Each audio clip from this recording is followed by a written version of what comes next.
Jam hiramon bandiraɓe sehlaɓe heɗotoɓe radio Diol Sare. Hande ko ñalawma dimanche hawri ko jeeɗiɗi lewru juillet hitande ujunnaji e nogas nayyi. Habaruji moon e ɗemgal Pulaar guidoɗen ko toon to États-Unis d' abord ha ƴeewen kadi hoto ɓe jarata kamɓe démocrate e haare nde ɓe goni walla e haalluji kalteɗe pour kanko président Joe Biden ngol woppa campagne makko walla mo naata wonde candidat. Habaruji men international ma nawen toon to Israël e France ɗum noon toon to Israël ko seppuji muɗum goni toon ɗeɗo balɗe jeegom ɓennuɗe e surtout hannde ñalawma hannde ñagade kanko Benjamin Netanyahu yo uppu laamu walla ñagade kadi yimɓe mabɓe daaɓe toon ɓe Hamas dano yo gartu ɗum noon ko yo nannidiriral wadde beele guerre on deeƴa. Toon to France kadi ko woteji han mbaɗi toon hannde pour suɓade yimɓe wonoɓe toon e suudu saɗiyankoɓe ene wayno ko kamɓe parti ɗaminnoɗe ma heɓ majorité hono Mohamed Le Pen kañum wona kañum gagni ma en ƴeew nadde détuji muɗum ko ɗum woni habaruji meɗen walla ɗum woni titre joni ɓeɗi mawnude oɗo journal ma en gara détuji muɗum joni joni siftindon tan hannde ko dimanche jeeɗiɗi lewru juillet hitande ujunnaji e nogas nayyi.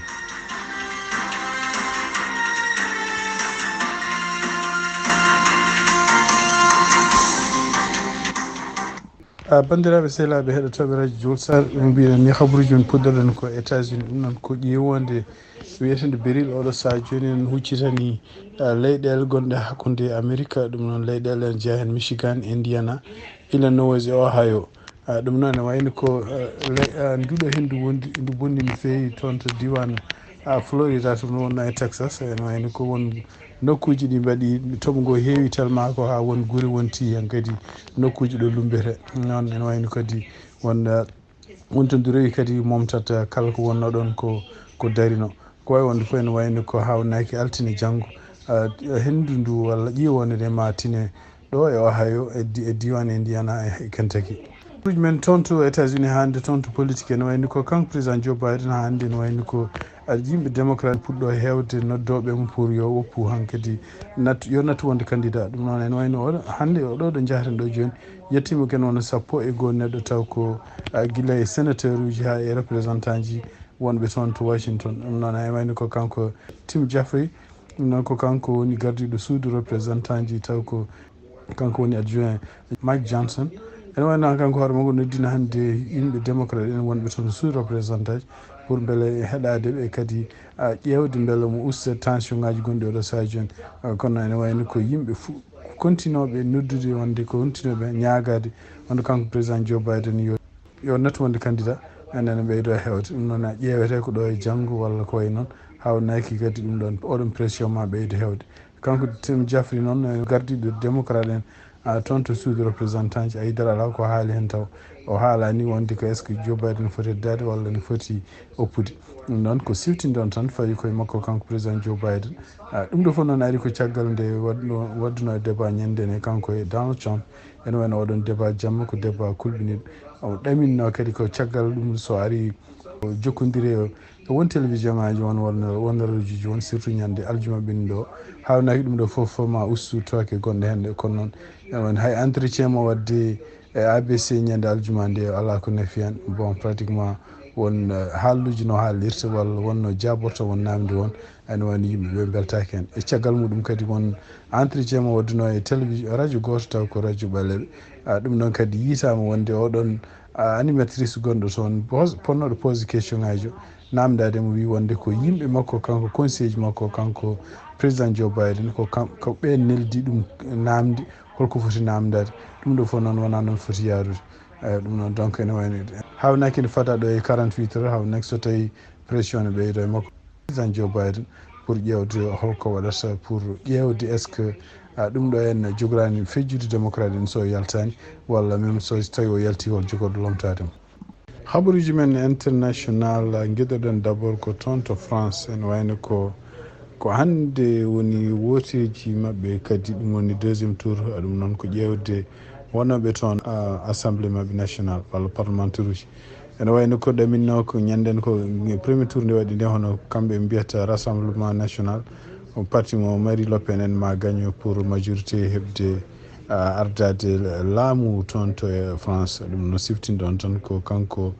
président emmanuel macron ko kanko nommata holgono premier ministre tugnade ene foti jonde jogade toon pour ko fate kewedi toon to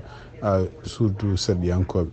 ɗum noon e wayno ko caggal nde premier tour waɗi ñande nde hono kamɓe parti ji keddi ɗi fof e surtout kadi won parti ji mbaɗi alliance mbawi wadde haare mawde wawi wadde campagne goɗɗo kadi pour hadde hono kamɓe parti mabɓe kanko Marie Le Pen en pour hebde keeweki ko ɗum waɗi noon résultat ji puɗɗiɗi yaltude hannde ene wayno ko kanko emmanuel macron ko parti makko woni deuxiéme ene wayno ko ɓurɓe jogade majorité o sa joni ko yimɓe wonɓe alliance ɗum noon ko kañumen ɓuuri jogade majorité kanko noon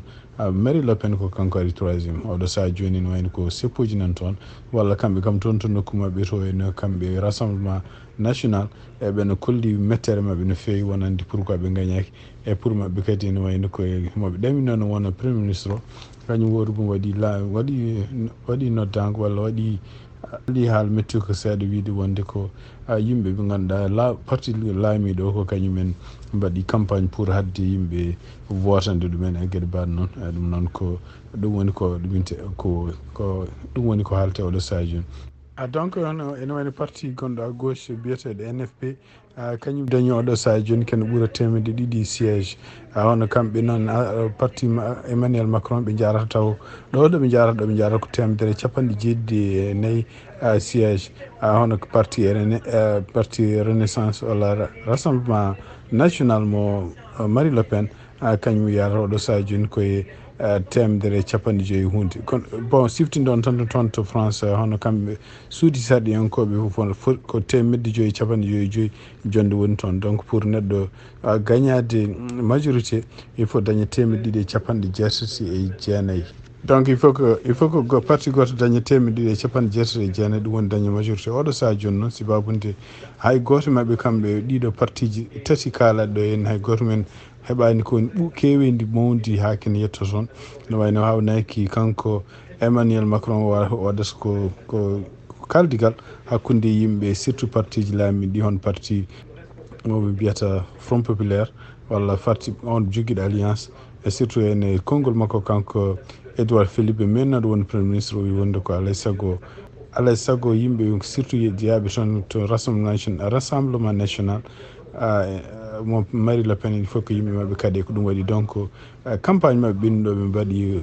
feere foof beele ɓeɗo nekkade e laamade ko wawi wonde foof andaka taw holno kanko emmanuel macron kol décision mo waɗata ene tugnade koɓe kaali ɓe mbi wonde ko oɗo saaji woni o fadi ko ha résultat ji fof gasa o ƴeewa kadi holno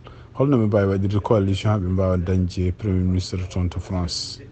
toon to israel ene wayno ko ɗeɗo balɗe joyyi walla jeeɗiɗi ɓennude ne wayno ko toon ko seppoji goni toon ɗum noon ko guure ko wayno tel aviv ko wayno kadi jérusalem e tugnade kadi habaruji gumiri toon ene seppoɓe puɗɗima wadde ñaññude no fewi ene wayno ko bloqué hande laabi kewɗi jaltoji toon to tel aviv surtout laabi kucciɗɗi e galleji mabɓe kamɓe ministre uji oɗo gouvernement mo mbiyata gouvernement ɓurɓe hittande palestina walla ɓurɓe hittande ni walla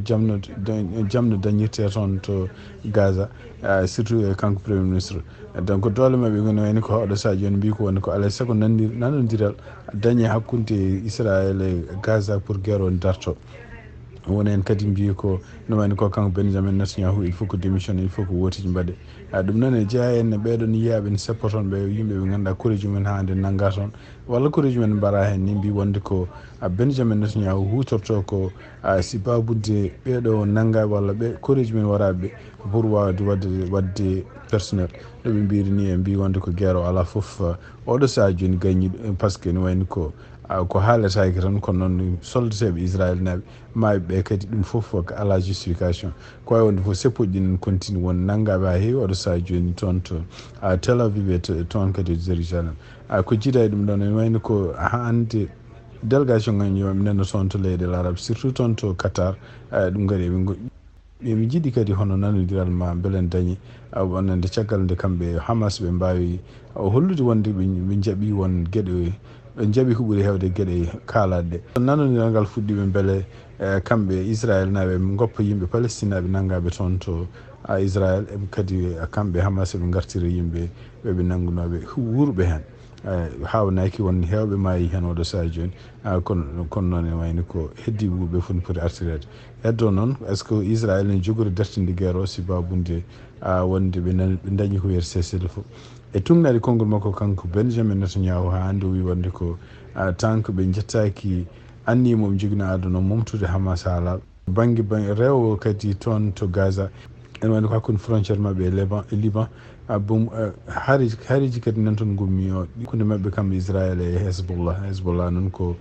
groupe kadi palestine naɓe wonɓe toon to Liban kadi ko yimɓe ɓe ganduɗa en Hamas ene support yimɓe ɓe ganduɗa Iran ene support ɗumen no fewi donc ne wayni ko hezbollah kañum ko yimɓe joguiɓe doole seeɗa e kañum en kañum ene berloto missilaji ne berloɓe kamɓe Israel kañum ne berlito missilaji toon to Liban ɗum noon ne wayni ko wawi wonde fof e tugnade habaruji gummiɗi toon to ministre toppiti ko fate cellal toon to Gaza o wi wonde ko ene wayno oɗo saha joni ken ɓuura 37 ujunere neɗɗo warama toon to Palestine tugginde guerre o fuɗɗinde ñande 7 octobre ha ɗo jarten ɗo ko wawi wonde fof ene wayno Israel nene continue ne bombarda nokkuji gandiraɗi cellal walla nokkuji gandiraɗi to yimɓe sorniɓe goni ɗum noon koɓe mbiyata yimɓe déplaçaɓe ittaɓe galleji mumen taw ko kamɓe jamirno yo jaaha e won nokkuji ɗum noon ene wayno ko tugnade hande rapport gummiɗo toon to ministére toppiti ko fate cellal ene wayno ko Israel ala fof hande ɗo woppi kono wiye wonde bombardata oɗo nokku walla oɗo nokku fotani memede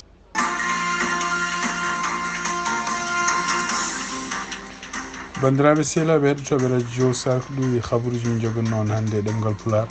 noon yen mbaali jaam on jarama musidɗo mon Amadou Tour haldanoma on jarama